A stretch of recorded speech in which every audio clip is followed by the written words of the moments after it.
Hello students, so today we are going to discuss the last topic of this unit as well as the last topic of your syllabus of operations research. So the topic is PERT. PERT जिसका कि full form होता है program evaluation and review technique. ये भी आपका network analysis का ही part है। Basically हमारे जो नेटवर्क एनालिसिस के प्रॉब्लम्स होते हैं उनको हम दो मेथड्स यूज़ करके सॉल्व करते हैं। First method that was the critical path method और सीपीएम, वो आप ऑलरेडी देख चुके हो प्रीवियस लेक्चर्स में। एंड सेकंड मेथड आपका होता है PERT. So basically PERT is applied in planning and controlling of complex set of activities, functions and relationships. It was developed by D.G. Malliam, J.R. Roseboom, C.E. Clark and W. Farger in 1950 for a research sponsored by Navy. So basically इसका initiation हुआ था जब एक research sponsor करी गई थी for the Navy, and it is a research and development planning tool where activity timing could not be estimated with certainty. So ये एक बहुत इम्पॉर्टेंट पॉइंट है एंड कई बार आपसे शॉर्ट आंसर क्वेश्चंस में पूछा भी जा सकता है कि वाई इज़ PERT यूज्ड, या क्या ऐसा रीज़न था जिसके वजह से हमने कई बार सीपीएम को छोड़ करके we moved on to PERT। So एक बहुत बड़ा रीज़न उसके लिए ये है कि it is a research and development tool, and basically आप इसको कहाँ पे यूज़ कर सकते हो, जहाँ पे एक्टिविटी टाइमिंग आपको सर्टेनिटी के साथ एस्टिमेट करके नहीं दी जा सकती है। आपको याद हो अगर तो सीपीएम के जितने भी हमने क्वेश्चंस किए थे या जो आपने मेथड देखा, एग्जाम्पल देखा, वहाँ पे क्या हो रहा था, जो भी आपके पर्टिकुलर एक्टिविटीज़ थी उनके रिस्पेक्टिव टाइम ड्यूरेशंस आपको क्वेश्चंस में दिए हुए थे कि एक्टिविटी ए परफॉर्म करने में इतने दिन लग रहे हैं या फिर इतने आवर्स लग रहे हैं, एक्टिविटी बी में इतना टाइम लग रहा है। Basically you had the time estimates proper certainty के साथ आपको सारे टाइम एस्टिमेट्स के बारे में पता था। सो PERT is mainly concerned with events and is an event oriented system. PERT is very powerful and useful technique in planning and scheduling the research and development projects which are complex and involve many interrelated activities. So PERT के लिए आपको दो points बहुत अच्छे से ध्यान रखने हैं। पहला कि ये सबसे ज़्यादा आपको हेल्प करता है जब आपके पास कॉम्प्लेक्स एक्टिविटीज़ होती हैं जो कि इंटर रिलेटेड होती हैं और बहुत सारी एक्टिविटीज़ हैं आपके पास। सेकेंड पॉइंट ये कि जब जो आपके एक्टिविटीज़ की टाइमिंग होती है वो आप सर्टेनिटी के साथ एस्टिमेट नहीं कर सकते हो, देन आपके लिए PERT सबसे ज़्यादा यूज़फुल होता है। So if the activity duration time in a project are uncertain, the activity based analysis is done by using the expected values of the duration time. अब मेथड आपका वही है जिस तरह से आप क्रिटिकल पाथ मेथड में आगे बढ़ते थे। आप क्या करते थे, आप अर्लीस्ट टाइम फाइंड करते थे हर एक्टिविटी के लिए, आप लेटेस्ट टाइम फाइंड करते थे, बट उसके लिए आपके पास टाइम के वैल्यूज़ पता होना भी ज़रूरी है जो कि यहाँ पे हमारे पास नहीं है। सो बेसिकली हम क्या करते हैं, यहाँ पे जो एक्टिविटीज़ का एनालिसिस करते हैं वो हम एक्सपेक्टेड वैल्यूज़ ऑफ टाइम के बेसिस पर करते हैं, और वही एक्सपेक्टेड वैल्यूज़ ऑफ टाइम क्या होती हैं ये आप अभी आगे आके देखोगे। एंड कई बार क्वेश्चन आता है कि what are the time estimates involved in PERT analysis. So PERT analysis में बेसिकली आप तीन तरह के टाइम की बात करते हो। First is the optimistic time जिसको हम T0 या फिर A से डिनोट करते हैं। Second is the pessimistic time जिसको आप TP या फिर B से डिनोट करते हो। And third is the most likely time जिसको आप TM या फिर सिंपली M से डिनोट करते हो। सो क्वेश्चन आपसे इस तरह से भी पूछा जा सकता है कि what are the three time estimates involved in PERT analysis, या फिर डायरेक्टली वो आपसे इस तरह से भी पूछ सकते हैं what do you mean by optimistic time, what do you mean by pessimistic time, और what do you mean by the most likely time for an activity. So ये टाइम एस्टिमेट्स आपके क्या हैं ये मैं बता देती हूँ आपको। First is the optimistic time. Optimistic time क्या होता है, it is the shortest possible time required to complete an activity if everything goes well. So basically अगर आपका जो प्रोजेक्ट है वो प्रॉपर प्लानिंग वगैरह के हिसाब से चल रहा है, सारी चीज़ें स्मूथली रन कर रही हैं, तो उसके हिसाब से जो भी सबसे कम से कम टाइम होगा जो किसी भी एक्टिविटी को कंप्लीट करने में लगेगा, उसको आप ऑप्टिमिस्टिक टाइम बोलते हो. Second is the pessimistic time. Pessimistic time क्या होता है? It is the longest possible time that an activity could take if everything goes wrong, that is under extremely bad conditions.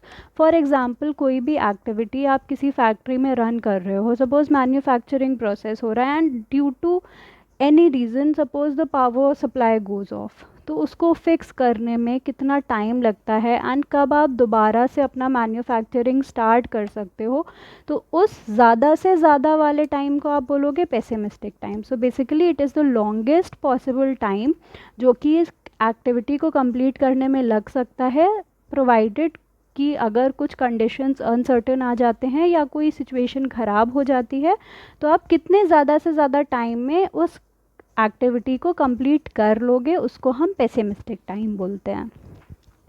Third is the most likely time. Most likely जैसे आपको नाम से ही समझ में आ रहा होगा, मोस्ट लाइकली या फिर हम बोल सकते हैं most frequent.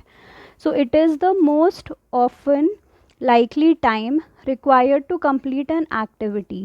In other words, if an activity is repeated many times, then it is the duration that would occur most frequently. For example, कोई आपका प्रोजेक्ट रन कर रहा है एंड उसमें बहुत सारी एक्टिविटीज़ होंगी जो आप कई बार परफॉर्म कर रहे हो. तो जब कई बार वो एक्टिविटीज़ परफॉर्म हो रही हैं, तो सबसे ज़्यादा बार उस एक्टिविटी को कंप्लीट करने में कितना टाइम लग रहा है, बेसिकली आप का वो टाइम ड्यूरेशन जो कि बहुत फ्रीक्वेंटली अगर कर रहा है कि हाँ ये वाली एक्टिविटी हम 10 बार परफॉर्म कर चुके हैं, उसमें से 6 बार ऐसा हुआ है कि ये एक्टिविटी हमारी 3 मिनट में कंप्लीट हो गई है. सो वो 3 मिनट्स आपका क्या हो जाएगा? Most likely time. So it is the duration that would occur most frequently if an activity is repeated n number of times. So ये आपके 3 टाइम एस्टिमेट्स थे. इनकी टाइम डेफिनेशंस आपको इनकी डेफिनेशंस आपको याद होनी चाहिए, आपसे कभी भी पूछी जा सकती हैं.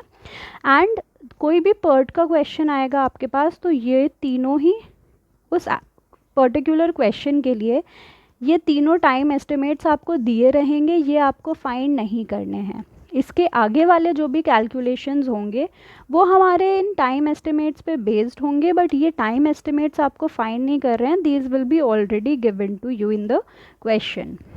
सो इसके बाद आता है हमारा कैलकुलेशन पार्ट. सो ये 3 टाइम एस्टिमेट्स के बाद नेक्स्ट होता है एक्सपेक्टेड टाइम. एक्सपेक्टेड टाइम मतलब कि ये जो तीनों ही टाइम आपको दिए हुए हैं, optimistic, pessimistic and the most likely one, इनसे अगर आपको एक्सपेक्टेड टाइम निकालना है कि हाँ भाई एक्टिविटी ए के लिए ऑप्टिमिस्टिक टाइम इतना है, पेसिमिस्टिक इतना है, मोस्ट लाइकली इतना है, बट अगर हमें एवरेज वैल्यू देखनी है कि ऑन एन एवरेज या एक्सपेक्टेशन हम कितना रखें कि ये एक्टिविटी ए हमारी इतने टाइम में कंप्लीट हो जाएगी. सो एक्सपेक्टेड टाइम को हम डिनोट करते हैं स्मॉल टी सबस्क्रिप्ट में E, so that is T E या फिर म्यू से. इसकी वैल्यू क्या होती है? T not plus T P plus 4t m, यानी कि optimistic time plus pessimistic time और मोस्ट लाइकली टाइम का आप 4 टाइम्स लेते हो. ये ध्यान रखना, optimistic time as it is लिया, pessimistic time as it is लिया, और जो आपका मोस्ट लाइकली वाला टाइम होता है उसको आप 4 टाइम्स लेते हो, और इसको हम डिवाइड कर देते हैं 6 से. So the expected time of any activity is given by T not plus 4tm plus T whole upon 6. Next we have the standard deviation of any activity. So standard deviation आप हमेशा, ऐसा नहीं है कि आपने जो स्टैंडर्ड डिविएशन निकाला है वो आपके पूरे के पूरे प्रोजेक्ट का स्टैंडर्ड डिविएशन है. आप स्टैंडर्ड डिविएशन हमेशा एक पर्टिकुलर एक्टिविटी का फाइंड कर रहे हो. सो किसी भी एक्टिविटी के करस्पॉन्डिंग आपका स्टैंडर्ड डिविएशन क्या होगा? The difference of the pessimistic time and the optimistic time divided by 6. So activity ए का स्टैंडर्ड डेविएशन, एक्टिविटी ए के पेसिमिस्टिक टाइम में से आपने एक्टिविटी ए का ऑप्टिमिस्टिक टाइम माइनस किया एंड पूरे को 6 से डिवाइड कर दिया. इसी तरह से वेरिएंस आपका सिंपली कहीं पे भी हो, वेरिएंस हमेशा ही आपका स्टैंडर्ड डेविएशन का स्क्वायर होता है। सो एक बार आपने हर एक्टिविटी के लिए स्टैंडर्ड डेविएशन फाइंड कर लिया, आप उसी के बाद एक नया कॉलम बनाओ वेरिएंस का। उसमें आपको क्या करना है, सिंपली स्टैंडर्ड डेविएशन वाले कॉलम्स का स्क्वायर करते जाना है। देन इसके बाद 2-3 चीज़ें और कभी कभी हमारे पास फाइंड करने को आ जाती हैं, वो है estimate of probability of completing the project by scheduled time. So suppose आपको बोला गया है कि आप हमें प्रोबेबिलिटी बताइए कि जो भी हम प्रोजेक्ट कंप्लीट करने वाले हैं वो हमारा, सपोज़ हमने टाइम आपको दे दिया कि आप इसको प्रोबेबिलिटी हमें बताइए कि हमें इसको 29 वीक्स में हम ख़त्म कर देंगे, इसके कितने चांसेस हैं हमारे पास। सो वो प्रोबेबिलिटी फाइंड करने के लिए हम ये वाला फॉर्मूला यूज़ करते हैं, probability of z less than equal to T S minus T E upon sigma E. यहाँ पे टी एस आपका क्या होता है, टी एस होता है हमारा शेड्यूल्ड टाइम, कि सपोज़ आपसे बोला गया है कि tell us the chances that within 30 weeks this project will be completed. So 30 weeks आपका क्या हो जाएगा, टी एस हो जाएगा। टी ई क्या होता है हमारा, expected time of the project, कि जो आप प्रोजेक्ट कंप्लीट करने वाले हो, जिस एनालिसिस को आप यूज़ करके आप फाइंड कर रहे हो कि आप अपना प्रोजेक्ट कितने दिन में ख़त्म कर दोगे, उस टाइम एस्टिमेट को हम टीई बोलते हैं। टीई कैसे आता है, sum of expected time of each activity along the critical path. So एक बार आपने क्रिटिकल पाथ फाइंड कर लिया, आपको पता लग जाएगा कि आपके क्रिटिकल एक्टिविटीज़ कौन से हैं। सो उस क्रिटिकल पाथ के अलोंग के टाइम एक्टिविटीज़ को आप एक्सपेक्टेड टाइम को ऐड कर दो, आपको मिल जाता है expected time of the project. और सिग्मा ई होता है standard deviation of the project length. तो standard deviation of the project length हमारा हो जाता है simply under root of variance of the critical path. So अब हम जल्दी से विद इन 10 to 12 मिनट्स हम एक क्वेश्चन डिस्कस कर लेते हैं पर्ट का, सो दैट आपको ये मेथड अच्छे से क्लियर हो जाए कि बेसिकली हम कर क्या रहे हैं। सो यहाँ पे एक प्रॉब्लम आपको दी हुई है, a small project consisting of 8 activities which has the following characteristics. So इसमें इतना पोर्शन तो आपके क्वेश्चन का सेम है जैसा आपके CPM के क्वेश्चन में था। आपको एक्टिविटीज़ दी हुई हैं एंड उनके प्रीडिसेसर दिए हुए हैं। सो इस पे बेस्ड आप क्या बना लोगे, नेटवर्क डायग्राम बना लोगे। Guys remember, beat a question of CPM और पर्ट, आपको सबसे पहला काम यही करना है कि आपको आपके डेटा को यूज़ करके उसको एक नेटवर्क डायग्राम में कन्वर्ट करना है, बिकॉज आगे के स्टेप्स, आगे के कैलकुलेशंस आपके उस नेटवर्क डायग्राम पे ही डिपेंड करेंगे समहाउ और दी अदर। सो हमें एक्टिविटी और उसके प्रीडिसेसर एक्टिविटी दी हुई थी एंड उसके साथ हमें टाइम एस्टिमेट्स दिए हुए हैं। एज आई ऑलरेडी सेड कि आपको optimistic time, likely time and pessimistic time के वैल्यूज़ दिए रहेंगे। सो आपको T0 के वैल्यूज़ हैं आपके पास, TM के वैल्यूज़ हैं एंड TP के वैल्यूज़ हैं। नाउ लेट्स सी कि हमसे पूछा क्या गया है। So they have asked us to draw the PERT network for the project. आपसे PERT नेटवर्क डायग्राम बनाने को बोला जाए, आपसे CPM नेटवर्क बनाने को बोला जाए, और they ask you to simply draw the network diagram. तीनों में आपका नेटवर्क डायग्राम एग्जैक्टली सेम होगा, it will not differ in any condition. Then the second question is find the expected duration and variance for each activity, then determine the critical path and the expected project length, then prepare the activity schedule for the project. So ये सारे questions हम बाद में discuss करेंगे। सबसे पहले हम देख लेते हैं इस question के लिए नेटवर्क डायग्राम। सो एक बार आप इस क्वेश्चन का नेटवर्क डायग्राम बनाओगे, आप देखोगे कि इसका नेटवर्क डायग्राम कुछ इस तरह से आता है।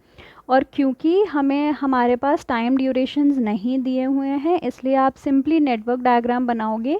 ये टाइम ड्यूरेशंस मैंने बाद में लिखे हुए हैं। जो इनिशियल आपका नेटवर्क डायग्राम बनेगा फर्स्ट पार्ट में, उसमें ये टाइम ड्यूरेशंस नहीं लिखे होंगे, सिंपली आपकी नंबरिंग होगी एंड आपके एरोस पे एक्टिविटीज़ लिखी होंगी ABCD, whatever your activities are.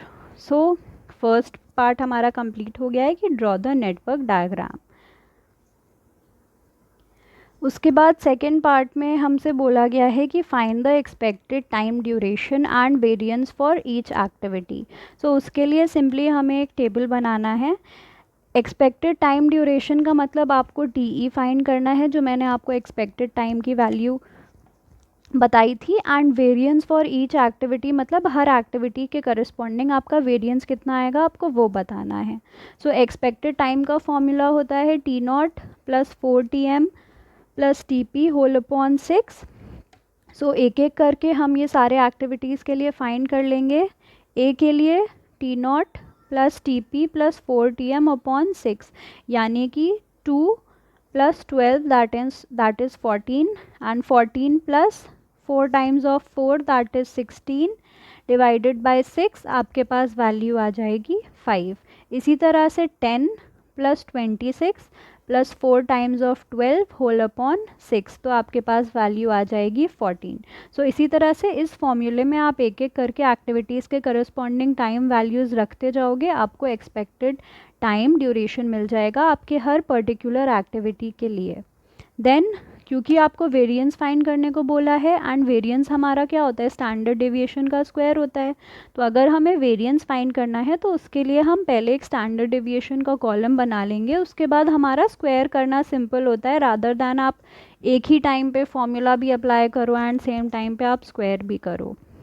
So standard deviation का फॉर्मूला क्या होता है, TP minus T naught upon 6, यानी कि सिग्मा ए आपका क्या हो जाएगा, ए के लिए TP minus T naught upon 6 that is 12 minus 2 10 upon 6, values आ जाएगी 1.67। देन सेकेंड एक्टिविटी के लिए sigma 26 minus 10 that is 16 upon 6, value आ जाएगी 2.67। Then 10 minus 8 that is 2 upon 6, value आ जाएगी 0.33। सो इसी तरह से सारे एक्टिविटीज़ के लिए हमें स्टैंडर्ड डेविएशन मिल जाएगा।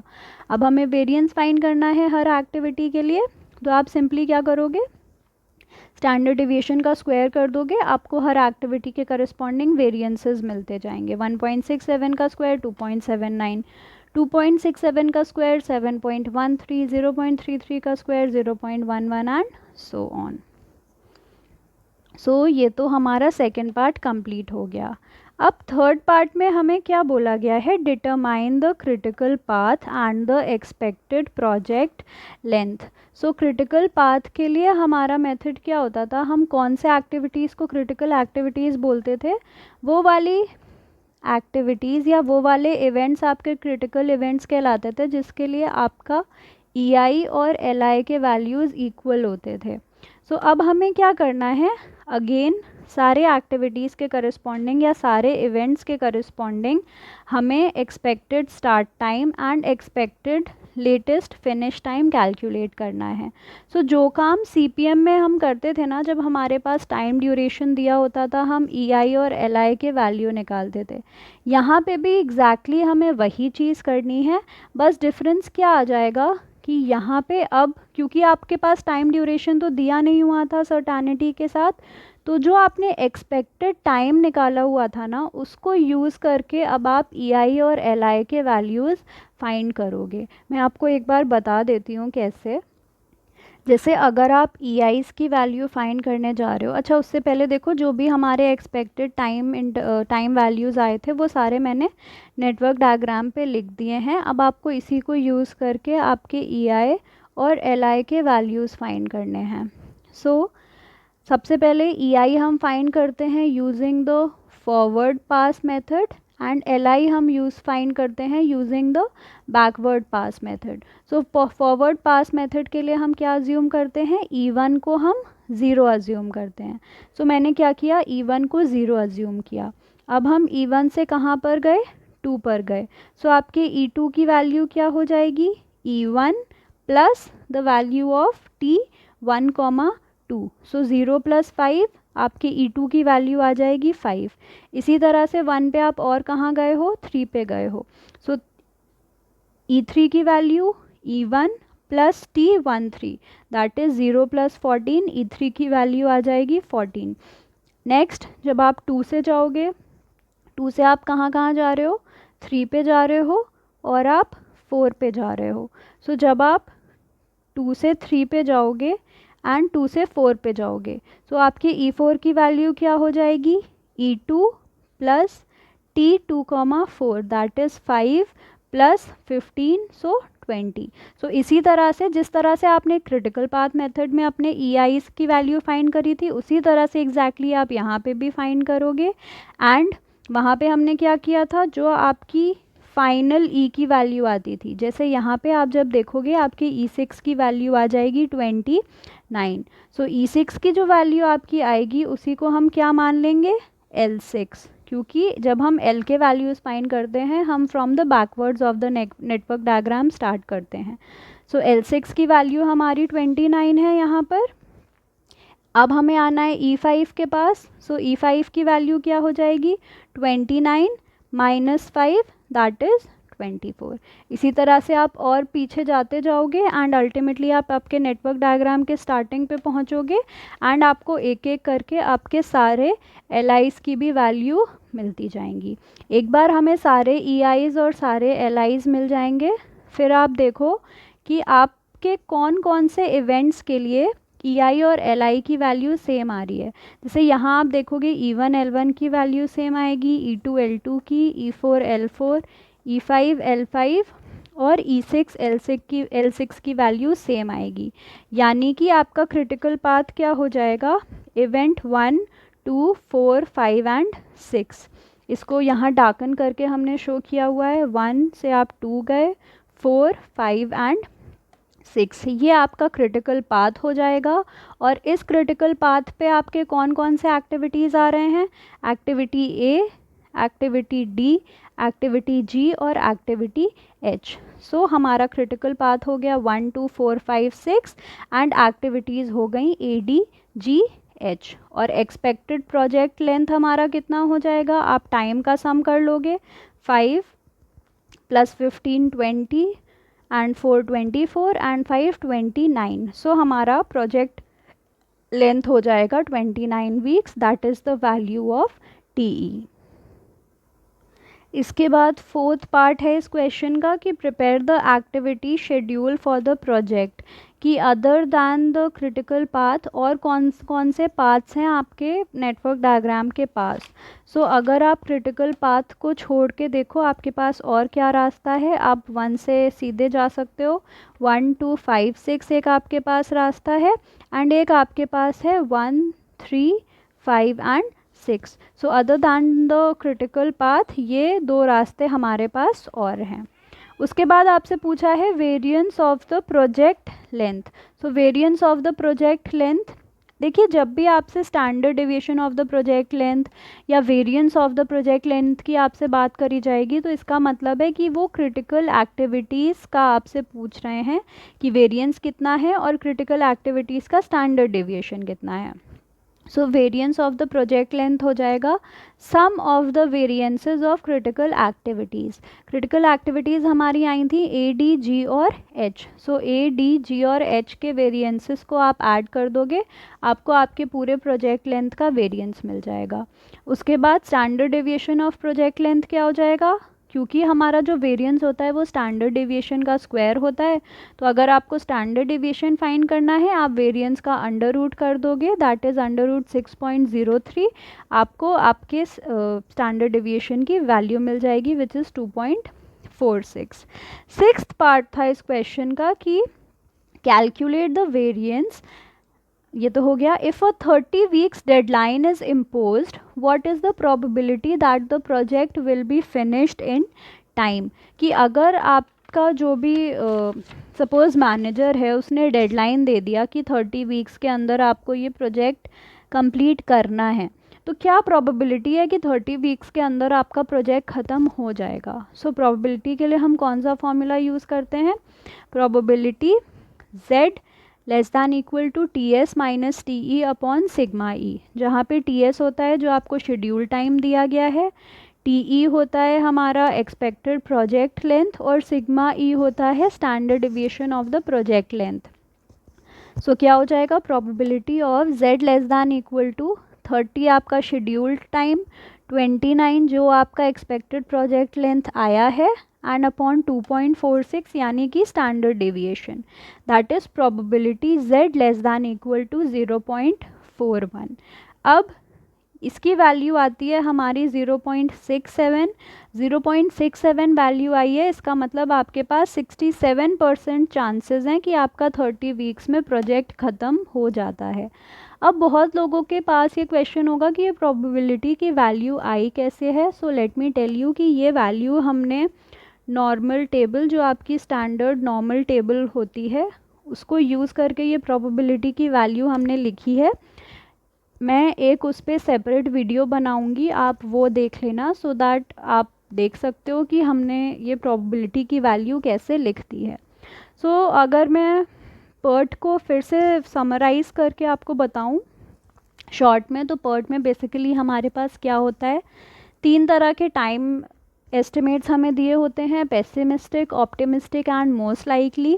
हम उससे एक्सपेक्टेड टाइम फाइंड कर सकते हैं, वेरिएंस फाइंड कर सकते हैं, स्टैंडर्ड डिविएशन फाइंड कर सकते हैं फॉर ईच एक्टिविटी। उसके बाद अगर हमसे क्रिटिकल पाथ पूछा जाएगा तो हमें क्या करना है, हमें हर इवेंट के लिए EI और LI की वैल्यू फाइंड करनी है। ये वैल्यू फाइंड करने के लिए हम कौन सा टाइम यूज़ करेंगे, जो हमने तीनों पेसिमिस्टिक, ऑप्टिमिस्टिक और मोस्ट लाइकली टाइम को यूज़ करके जो हमने एक्सपेक्टेड टाइम निकाला है, हमें उसका यूज़ करके EI और LI की वैल्यूज़ फाइंड करनी है। देन जिन भी इवेंट्स के लिए आपके पास EI और LI के वैल्यू सेम आएगी, वो वाले इवेंट्स को अगर आप ज्वाइन करोगे तो जो पाथ हमें मिलेगा वही हमारा क्रिटिकल पाथ हो जाता है, और उसी क्रिटिकल पाथ पर आने वाली एक्टिविटीज़ हमारी क्रिटिकल एक्टिविटीज़ हो जाती हैं।